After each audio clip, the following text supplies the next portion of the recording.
মহান শহীদ দিবস ও আন্তর্জাতিক মাতৃভাষা দিবসের ভোরে শহীদ মিনারে জাগ্রত হয় শ্রদ্ধার নিবিড় স্রোত। ভোরের আলো ফোটার আগেই মানুষের মিছিল এসে জমে চারপাশে। সকাল ছুঁয়ে দুপুরের দিকে গড়াতে গড়াতেই সেই স্রোত আরও ঘনীভূত হয়।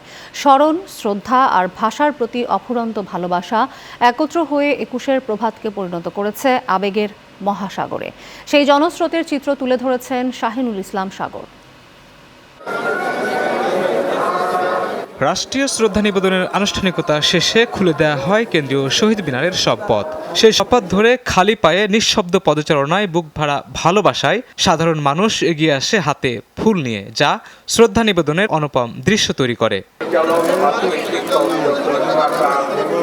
শহীদ মিনারের চারপাশ তখন ফুলের গন্ধে মোহনা নীরবতার ভরাট ভাষায় পূর্ণ। এখানে দাঁড়িয়ে বোঝা যায় ভাষা আন্দোলনের মহান আত্মত্যাগ মানুষের হৃদয়ে আজও কতটা গভীরভাবে খোদাই হয়ে আছে। বাংলাদেশের যে 16 কোটি মানুষ, সকল মানুষের থেকে যেন কেউ কেউ আসে, তাহলে আমাদের এই শহীদ দিবসটা ভালোভাবে উদযাপিত হবে। পৃথিবীর সব মানুষ তো নিজের ভাষার প্রতি শ্রদ্ধা থাকা দরকার আছে। তো বাংলা এটা প্রথমবার দেখিয়েছে যে নিজের ভাষাকে সম্মান করতে হয় কিভাবে। এই পথেই একদিন মাতৃভাষার দাবি নিয়ে নেমে এসেছিল বাংলার তরুণরা।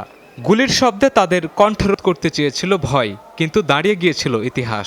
সেই অমর সাহস, সেই চিরন্তন আত্মত্যাগ জাতির শ্রদ্ধায় আবার ফিরে আসে প্রতীকী রূপে। আমাদের এই সংগ্রামটা এবং এটা আমাদেরকে পরবর্তীতে স্বাধীনতার দিকেও আমাদেরকে আরো অগ্রসর করতে সাহায্য করেছে। অন্য সকল ভাষার গুরুত্ব নেই, এটা কিন্তু আমাদের শহীদদের চেতনার মধ্যে ছিল। রাজনৈতিক দল, সাংস্কৃতিক সংগঠন, সামাজিক উদ্যোগ কিংবা শিক্ষা প্রতিষ্ঠানের প্রতিনিধিরা জানান, প্রতি বছর এই দিনে ফিরে আসা যেন এক আত্মিক যাত্রা।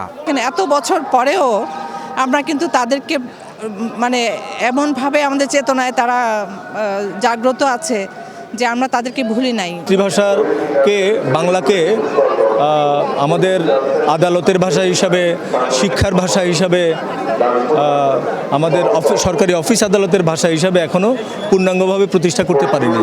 ২১ শুধু দিন নয়, এ এক চির জাগরুক চেতনা।